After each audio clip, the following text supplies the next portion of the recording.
I was sitting dead center in a packed movie theater when every phone around me blared that emergency tone. The whole room buzzed like a swarm of angry bees as people scrambled to silence their phones. I grabbed mine and stared at the screen, heart starting to pound. Emergency alert. The moon is red. Stay indoors. Do not look at it. Do not go outside. Lock all doors and windows immediately. This is not a test. At first, people laughed, thinking it was some weird viral marketing stunt for the horror movie we were about to watch. You could hear the nervous chuckles, the whispers, but the uneasy vibe started spreading like smoke.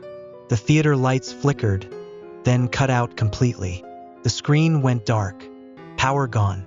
All that remained was the glow of our phones in the pitch black. The emergency tone blasted again. New message.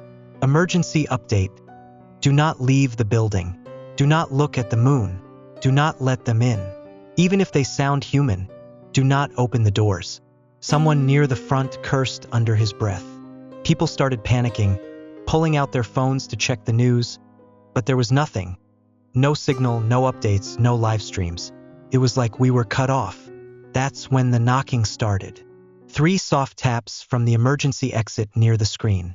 Tap, tap, tap. Then a voice. Please, hey, I'm locked out. Please let me in.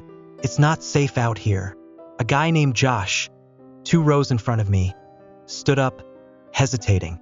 Someone's trapped out there, he called. I think we should open it. No. A woman's voice shot out from the back. She sounded terrified. Didn't you see the alert? Don't open it. It's a trap. Josh hesitated, hand hovering near the door's push bar. The voice outside begged again, soft, shaky, desperate. Please, please don't leave me out here. I'm not one of them. I'm just trying to get inside. Josh stepped back. I'm sorry, man, he whispered.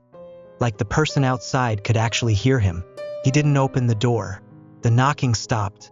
There was a long silence, broken only by the quiet breathing and scattered sniffles from people around me.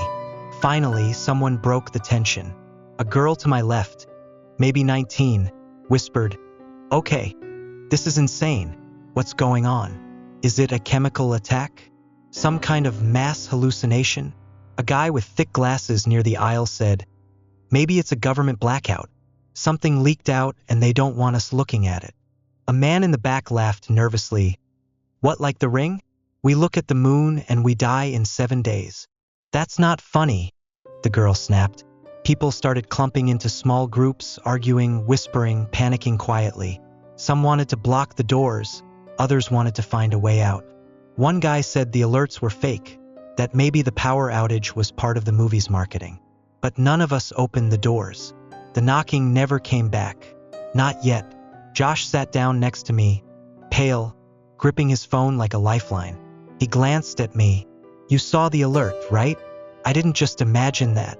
You did the right thing," I told him, but my voice felt paper thin. His hands were shaking. "I almost opened it." Outside, we heard faint footsteps moving past the door, slow, scraping, like they were waiting. I don't know what's out there, but I know this. The moon is still red, and we're still indoors. We sat in the dark for what felt like hours. Some people whispered, some argued. The rest just sat there, frozen, gripping their phones as if the alerts could somehow protect them. The emergency broadcast system kept repeating the same message in waves. Emergency alert. The moon is red. Do not leave the building. Do not look at the moon. Do not let them in. Do not trust the voices. The girl sitting to my left, Sophie, I learned, kept scrolling through her dead phone, like it would magically connect if she just tried hard enough. "It's impossible for every network to just vanish," she whispered. "They would have backups, satellites, something." Josh, still pale, leaned forward and said, "I think it's already out there. The signal's gone because whatever this is, it's everywhere." Another voice cut in from the row behind us. A guy with a shaved head, tattoos up his neck. His name was Marcus. "We're sitting ducks. If these things are outside, then what's stopping them from getting in? Sitting here is suicide." Someone else, an older man by the exit, snapped, The alert said not to leave. You want to walk into that? Be my guest. The room split fast. Half wanted to barricade the doors. Half wanted to make a run for it, to find their cars, to find their families. I just wanted to survive the next 5 minutes. As we argued, we heard something new. Scraping. Something dragging against the theater walls. Moving around the building. Slow. Deliberate. It circled us, the sound creeping from one side to the next. Then another knock. Tap, tap, tap. The same voice from earlier. But this time it was wrong. The words were the same, but the rhythm was robotic, like something was repeating it. Please let me in. It's not safe out here. Please let me in. It's not safe out here. Over and over and over, like a scratched record. Josh's breathing went sharp. That's not a person. Marcus stepped toward the door, furious. Shut up. Maybe it is a person. Maybe we're letting someone die out there because you're all afraid of a stupid text. It's copying us, Sophie said quietly, her eyes wide. It's just copying. It doesn't know what it's saying. Marcus hesitated, gripping the push bar like he was trying to convince himself to let go. That's when the knocking stopped. Complete silence. We all stood frozen, waiting for the next knock, the next whisper. But instead, something slammed against the side door. Slam. The metal door shuddered in its frame. Slam. Again, harder this time. The whole door buckled inward like it was going to snap off the hinges. Josh grabbed me. We have to block it. Now. I scrambled with him to drag chairs, garbage cans, anything we could find to pile against the door. Other people joined us. Marcus didn't move. He just stared at the door, trembling, his whole body stuck in place. The thing outside slammed into the door again, a deep, bone-rattling crack. I could hear something now, a low, wet breathing on the other side. Then it whispered, clearer this time, right up against the metal. Let me in, Marcus. Josh's face went pale. It knows our names. I didn't know how.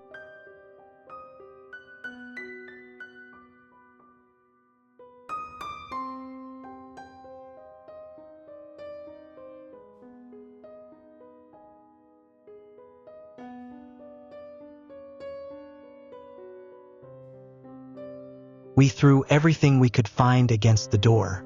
Chairs, trash bins, metal poles from the stanchions. It wasn't enough. Whatever was outside was strong, too strong. Each slam echoed through the theater, the vibrations rattling in my ribs. Marcus wouldn't move. He just stood there, shaking, staring at the door like he wanted to open it. The thing outside whispered again. Marcus, it's me. You know me. I'm your brother. I need you to let me in. I need you to see the moon. Josh gripped his shoulder. Don't listen to it, man. You said your brother's in another state. Remember? You said that earlier. Marcus's eyes darted around, unfocused. He whispered, but he's calling me. Sophie shoved herself between them. It's copying his voice. It wants you to open it. The banging stopped. Silence. Then a new sound, scratching. A fingernail dragging down the metal door. The most human thing I'd heard from it, and somehow that was worse. I could barely think over the adrenaline crashing through me. Then the emergency alert tone went off again. All our phones buzzing like a swarm. Emergency update. Stay away from the doors. They learn. They mimic. If you hear your name, do not respond. Do not speak to them. Do not let them in. Josh's voice cracked. How the hell do they know our names? Marcus's breathing grew heavier. I didn't tell you guys this, but earlier, before the power went out, I got a phone call. It sounded like my brother.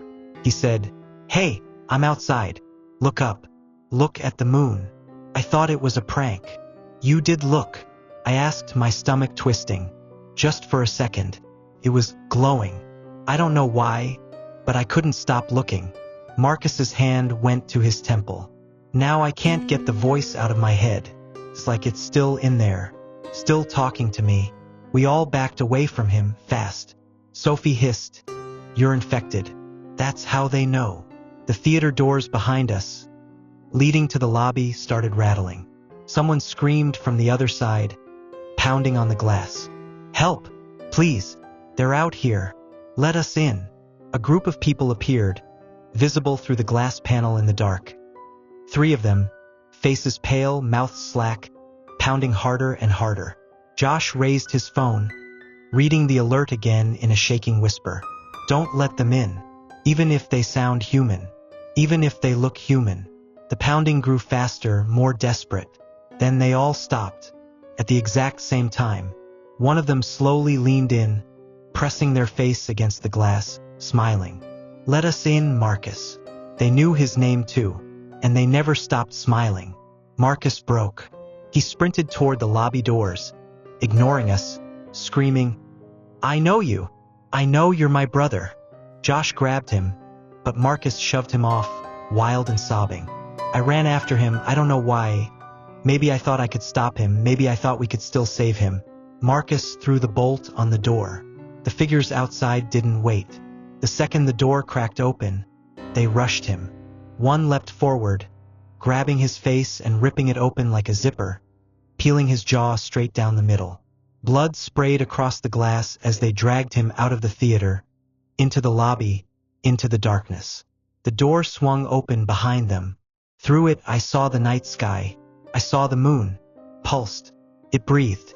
Josh slammed the door shut and locked it, panting, eyes wild. I turned away from the lobby window, trying to burn the image of Marcus out of my head. Sophie's voice broke the silence. They can copy us. They can get in our heads. Josh whispered, How do we know they haven't already?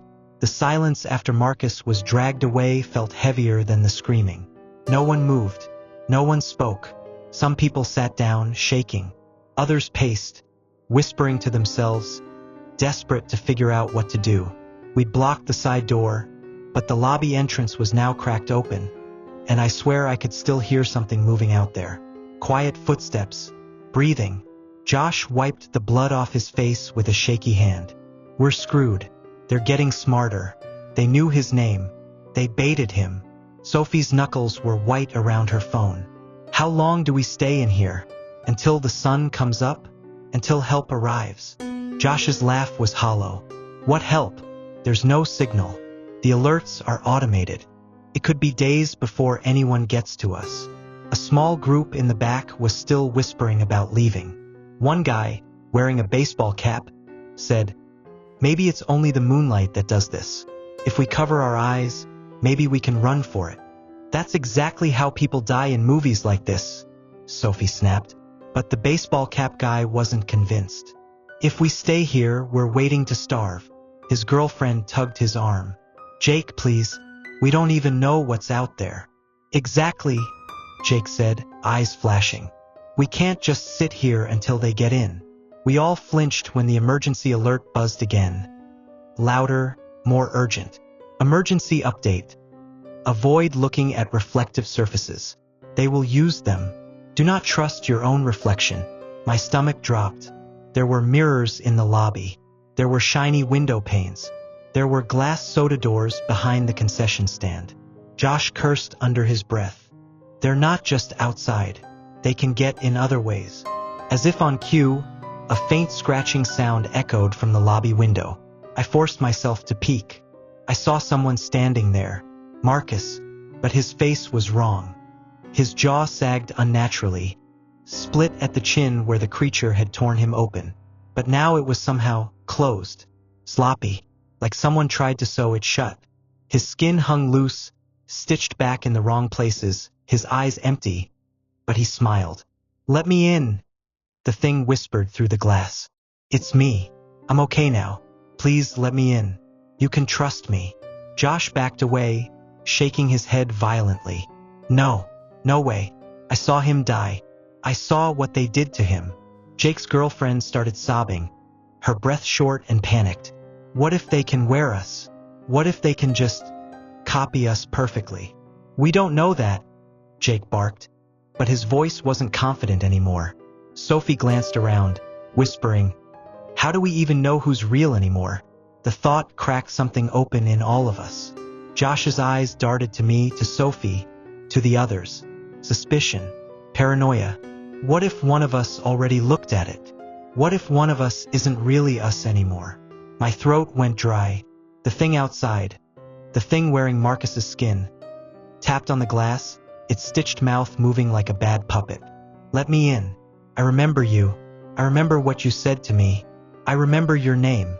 Josh turned toward me slowly, his voice cold and uncertain. You've been quiet this whole time. You didn't tell us where you were sitting when the first knock happened. My pulse thundered in my ears. He cut me off. Prove you didn't look. Sophie's voice cracked. How? How can we prove that? No one had an answer. The theater felt smaller, the walls closer, the air heavier. The room tightened like a noose. Josh's stare pinned me down, his breathing sharp, hands trembling at his sides like he was ready to fight me right there in the dark. I could feel the weight of everyone's eyes on me. Suspicion growing, blooming like a disease. Say something, Josh snapped, stepping closer. Say where you were sitting when the first knock happened. I swallowed hard. Row G, middle seat. I told you.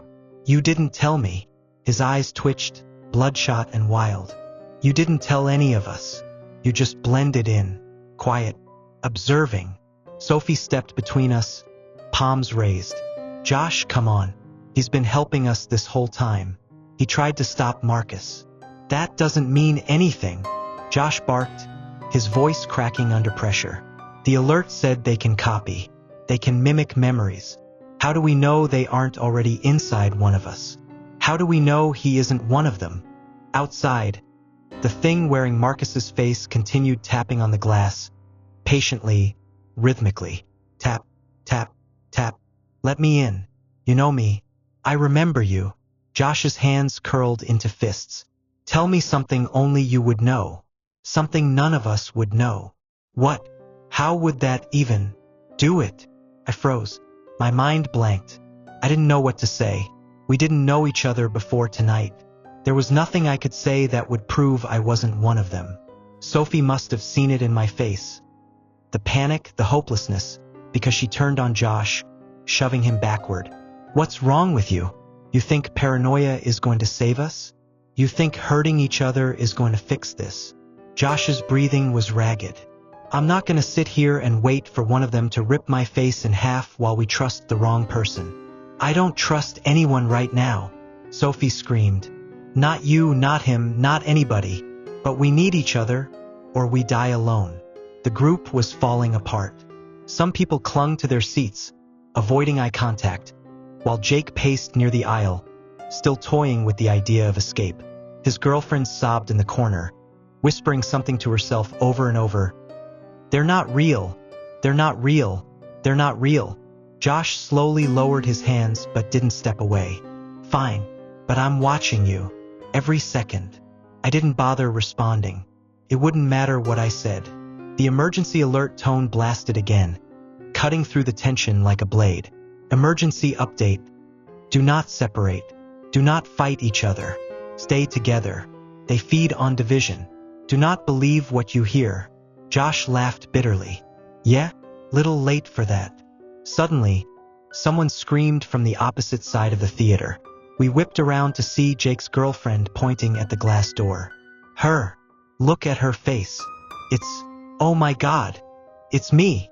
We all turned. Another figure had joined Marcus outside. A woman. Same hair. Same jacket. Same terrified expression. The figure waved politely through the glass, smiling. Let me in. I'm you. It's safe now. Her knees buckled. She collapsed to the floor, sobbing uncontrollably. It's wearing me. It's wearing me. Jake grabbed her and started pulling her toward the emergency exit, yelling, We're leaving. I don't care. We can't stay here. It's getting inside our heads. Jake, no. Sophie screamed. I sprinted after them. If you open that door, you're dead.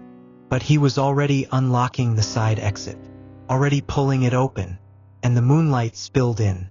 What I saw outside didn't make sense. It wasn't just the red glow. It wasn't just the quiet. It was the copies. Dozens of them. Dozens of us. All of them were wearing someone. All of them smiling. Some had tears running down their stitched-together faces. Some dragged broken limbs behind them, They whispered in unison, "Come outside. Come see the moon. Come be with us." Jake's girlfriend screamed and bolted into the night. Jake chased after her, and the door slammed shut behind them. Gone. Josh locked it, panting, but he didn't say anything this time.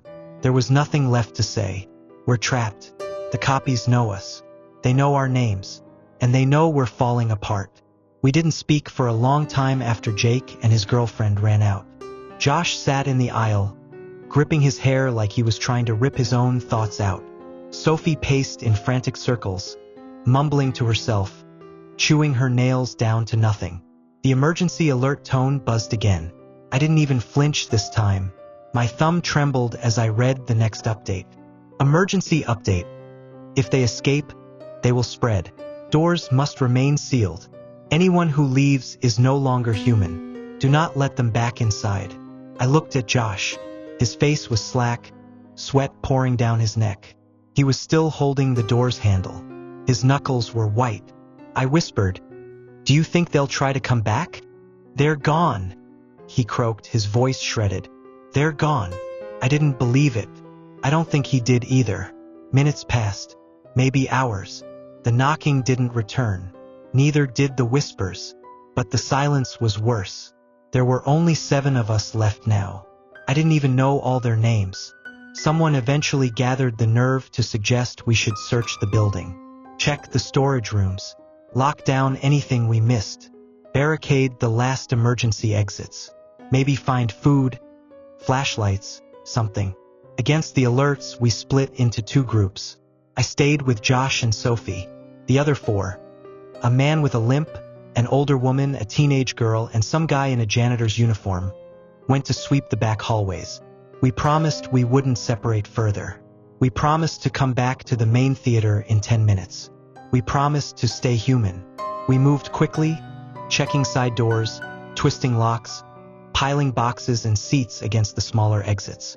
It was quiet, until Sophie's flashlight caught something in the dark hallway. Footprints, wet, bare, leading toward the employee exit. They glistened in the light like blood. Josh tensed. Those weren't here earlier. We followed them carefully, the rubber soles of our shoes squeaking in the stillness. The footprints stopped at a small window. A service door. Josh whispered, "Wait. Look at the glass. Do you see it?" I didn't understand at first, but as I stepped closer, I saw it. A faint reflection moving when we didn't. It was smiling, just barely. My stomach dropped. That's not us. Josh backed away. It's watching us. It's using the window. The emergency alert tone buzzed again, almost like it knew. Emergency update. If you see them in reflections, do not engage. They can cross over. They can enter through glass.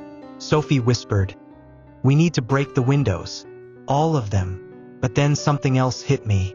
Wait, where are the others? They should have come back by now. Josh's face drained of color. They're taking too long. The silence tightened around us again.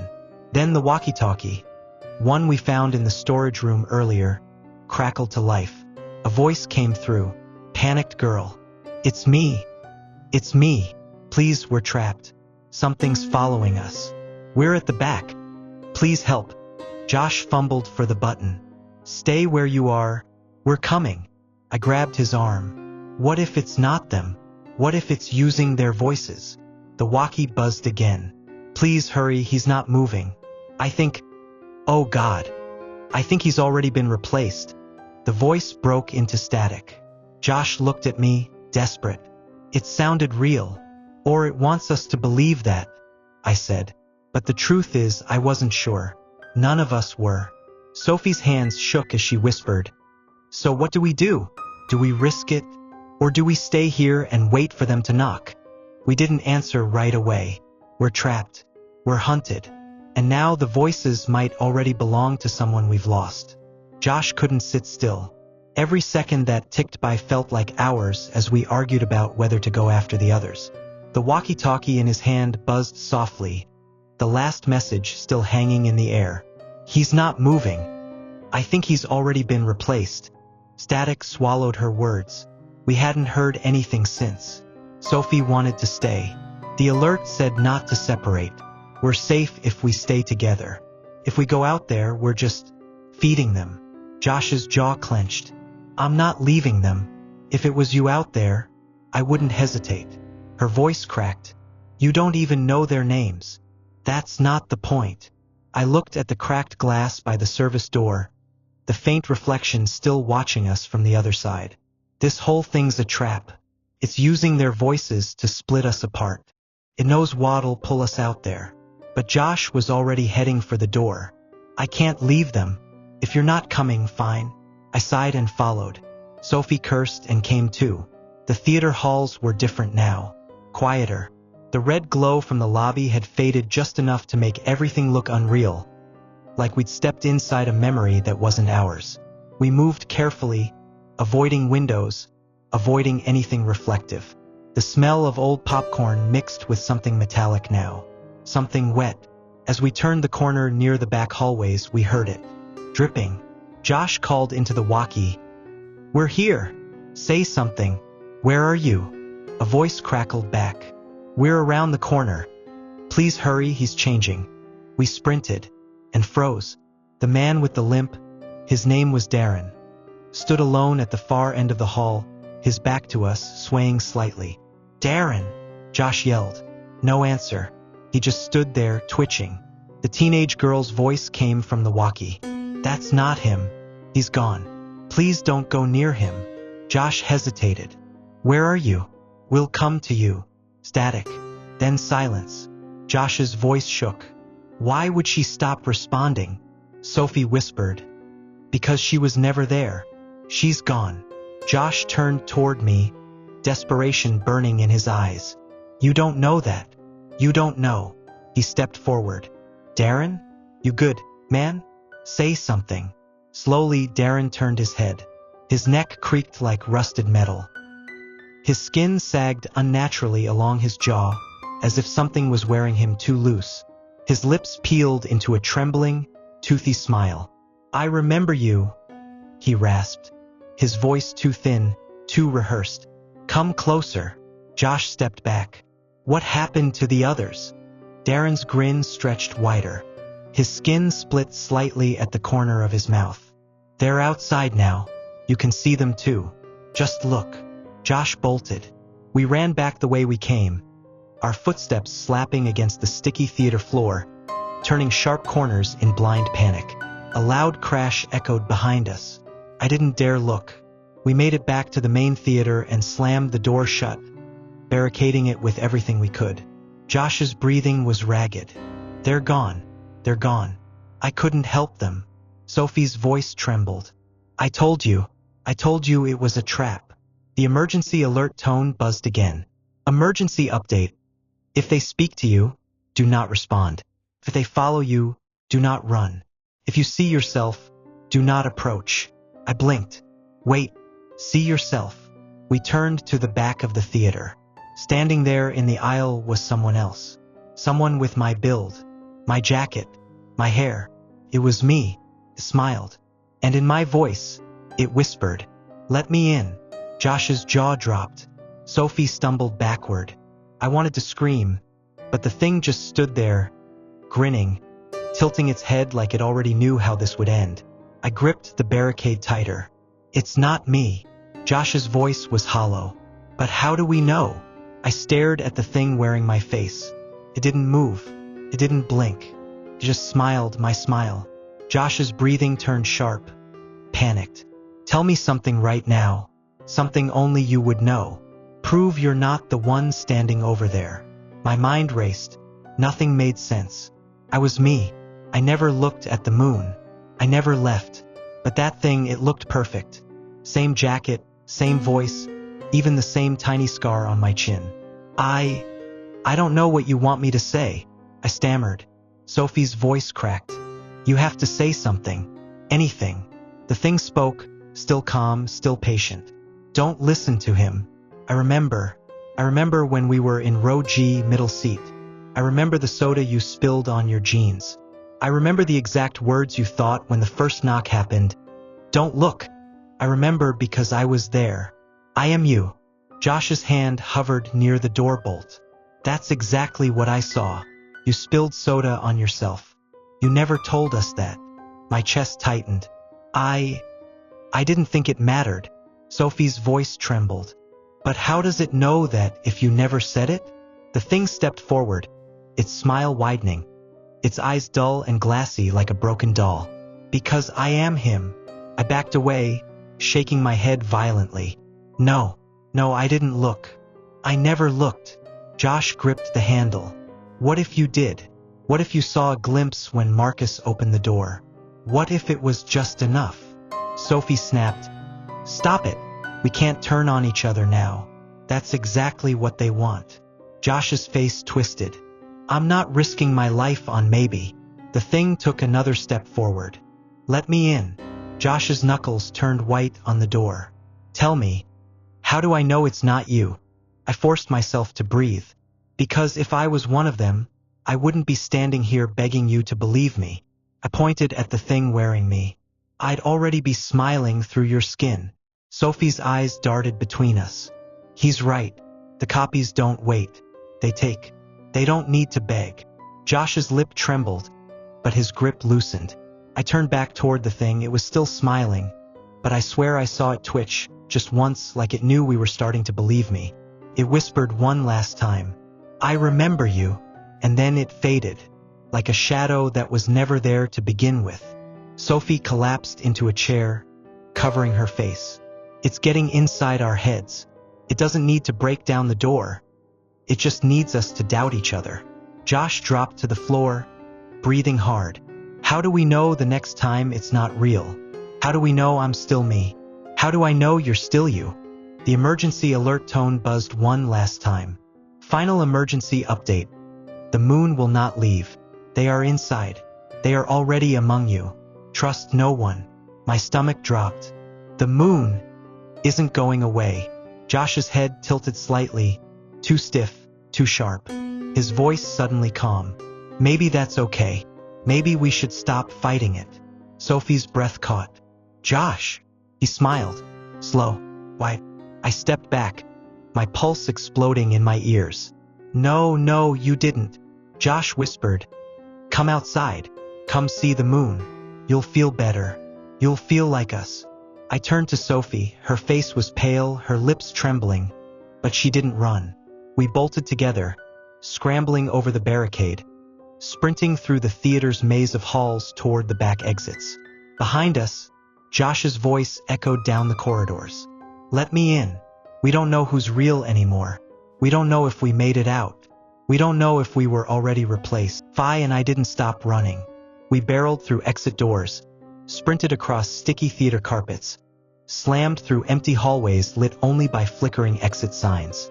Behind us, Josh's voice followed. Let me in. Let me in. Let me in. It echoed in places he couldn't physically be.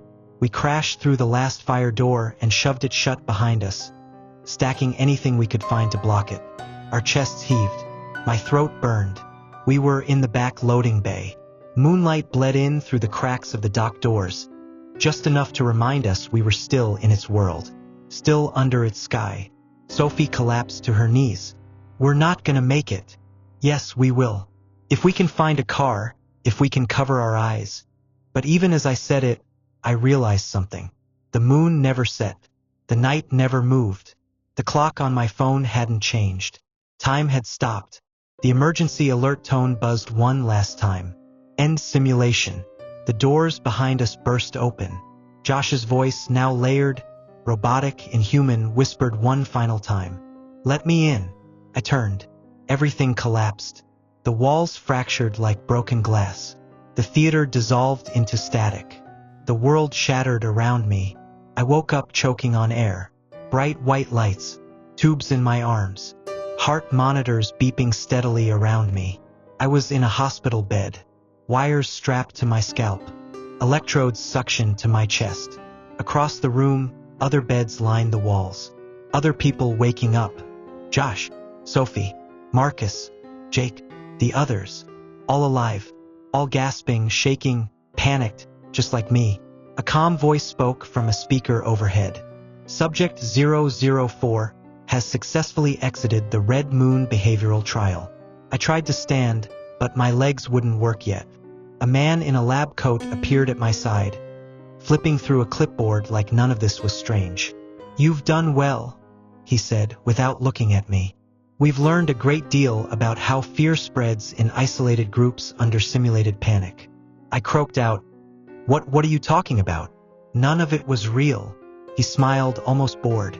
"No, not real. But your reactions were. Your trust, your paranoia, your desperation. That is what we needed." I glanced across the room. Sophie stared at me, her eyes hollow. "Why us?" I whispered. The man in the coat shrugged. "Because you volunteered. You just don't remember signing up." He walked away, leaving me shaking in the hospital bed. But as I sat there, my heart pounding, I caught something in the corner of my eye. The window. Outside the hospital, the sky was still dark, and the moon was still red. And just faintly through the glass, I saw me, grinning, tapping. "Let me in."